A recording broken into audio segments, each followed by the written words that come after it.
Good afternoon, everyone. I am so excited to bring you the next interview in my Be Good to You video series with my friend Jeff Bahrenfuss, who is just a beacon of energy, of positive light, of all of these things. And I have enjoyed his wisdom about health. I have enjoyed his wisdom about taking care of yourself. And so for me, this is a very exciting interview to do. And so, Jeff, thank you so much for sharing your heart today and for agreeing to do this interview. Yeah, thanks for having me, Kristen. I appreciate it. So, yeah, thanks for all the kind words, and hopefully I can bring some inspiration and some joy to somebody that watches this. So, I'm really Absolutely. excited about it. Absolutely. Well, let's get going. So, Right. share. I know that you do CrossFits and you're very involved in working out and that type of thing. You and your fiance are very involved in that type of thing. But share with me your health story and how you weren't being good to you. Absolutely. So, my health journey starts like in 2011.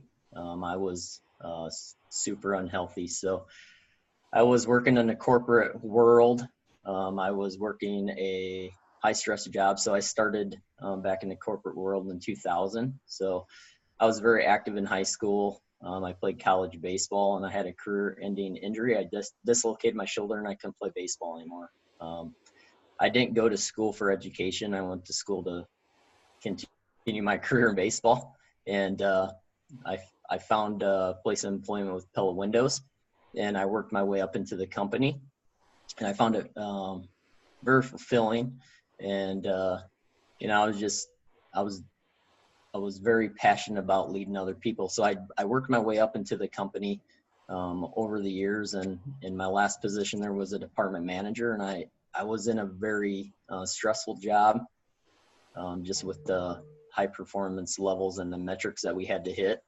And I turned to food because I just had a bad relationship with food when I was in college. I was 140 pounds when I graduated high school, so I had to pack on some weight and some muscle. So I knew how to eat. I had normally people put on the freshman 15 in college, and I actually packed on the freshman 49. Just because I had to eat so much. My coaches wanted me, and my strength and conditioning coaches wanted me to add some weight. So it was muscle mass at the time because I was working out. So I was working out like 7 hours a day, going to school for like an hour, hour and a half, which isn't typical. But then that created a relationship with food that I couldn't stop because it was just a stress reliever for me. And when I was working in that corporate realm, I just wasn't taking care of myself, stressed out all the time, wasn't sleeping very well, ate all the time. There was a situation where I was eating 2 value meals from a Hardee's, which is a chain restaurant, and putting about 7,000 calories in just in one sit down, and I wasn't full. So I ballooned up to 250 pounds, and I was a mess. Like when it came to health, and I was trying to outwork a bad diet, couldn't do it, sent myself into the ER 3 different times just because of poor supplement choices. And I thought I was dying of a heart attack 3 different times. So I was a mess. So I had to go and create and just be a better person to myself and take control of my health again. And, just started eating right, started educating myself, started working out, but found like the nutrition standpoint of what I was doing, I had to go create that. And then in order to make the changes in my life, I always say, if you eat like crap, you sleep like crap, and you feel like crap. But then there's another one too, that you perform like crap. So I had to change my relationship with food, and that really changed my relationship with a lot of things. And just had the energy to do more things and to live a better life because of that one simple thing that I was able to change. So, Wow, yeah. that's awesome. Yeah. I had no idea that you landed yourself in the ER a couple of times. That's scary. Absolutely. So it was just trying to outwork what I was doing through my passion with food and what I thought was a stress reliever, but it wasn't, as actually adding stress to my life and my organs, and just trying to outwork things wasn't the way that I was able to make the changes. Yeah, I love CrossFit and I like to lift things and be active, but that's not what changed my life. It was my relationship with food Wow. and the emotional state that I was in. That's awesome. That's Yeah. awesome. So what habits and mental well-being practices do you do on a daily basis now to be good to yourself? Well, I continue to educate myself and continue to read literature. So I love medical books. That's one thing that I like to do.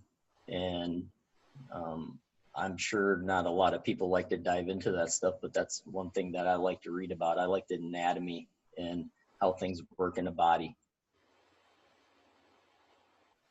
And one thing that I like to read, getting a clear mind. I didn't have that in the past.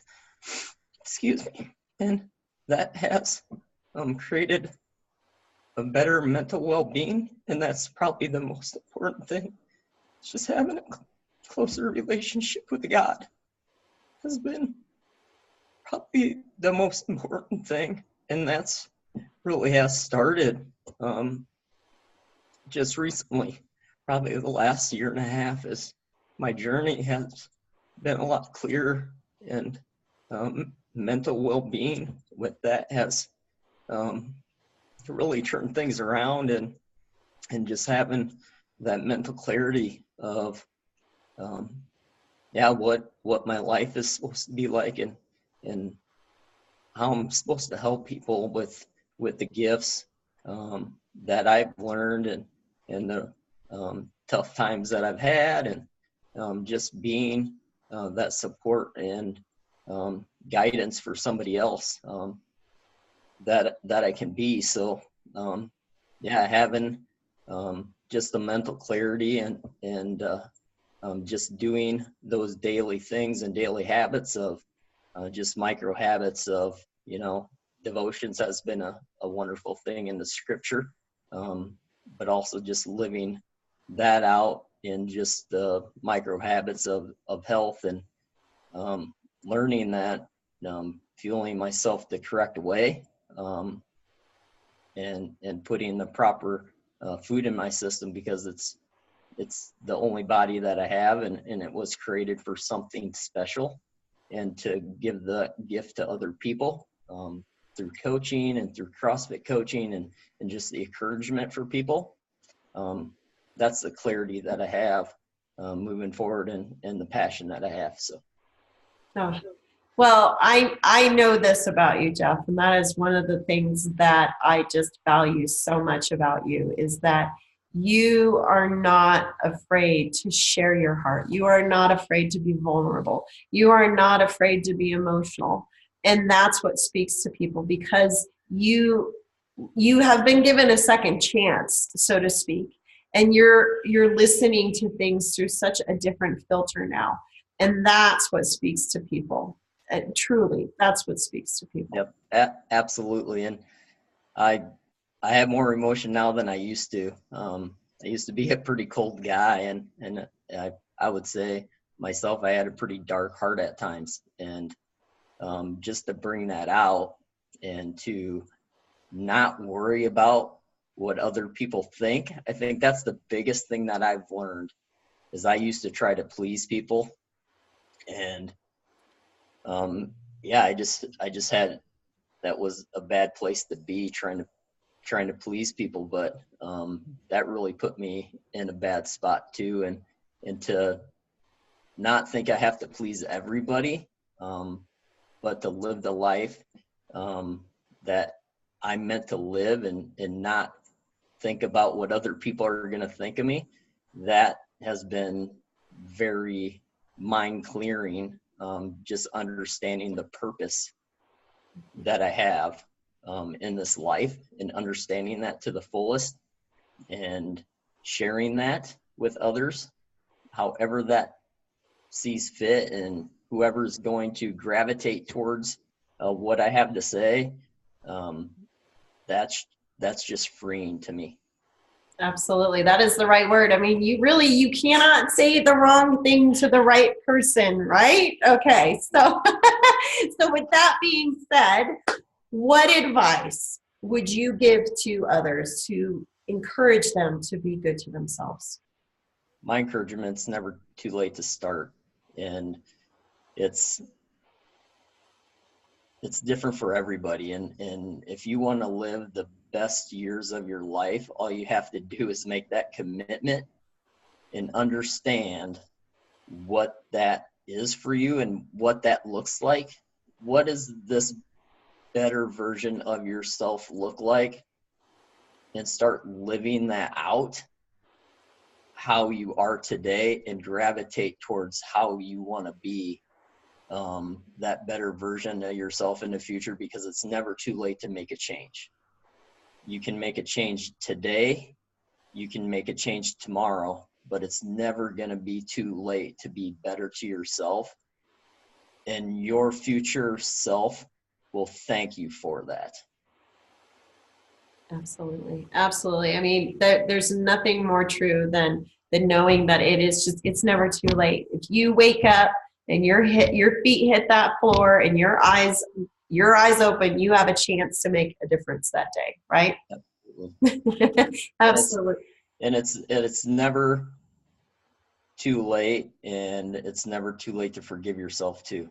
And you've had some very wise words, and that's one thing I'll take, is it's just never too late to forgive and move on. So, absolutely. We have to forgive ourselves. And I think we forget that we have to forgive ourselves for what we did in the past, because the past is the past, and we got to stop living through that filter, right? I have to take my own advice, right? Yep. Take my Yep. And that's a thing. It's never too late, and look towards that future. Like you said, the past is the past. Forgive yourself and move forward. Absolutely, Jeff. Well, I appreciate this so much. I know your words and your genuine heart have spoken to someone today. And that's the whole reason for why I'm doing these things. It's the whole reason why I want people to share their stories, because stories are powerful. And I'm telling you right now, Jeff, you unlocked someone's prison today. So thank you, thank you, thank you so much for sharing and for agreeing to do this today. Betcha. Thanks, Kristen. All right. Have a great day. You too. Okay. Bye-bye.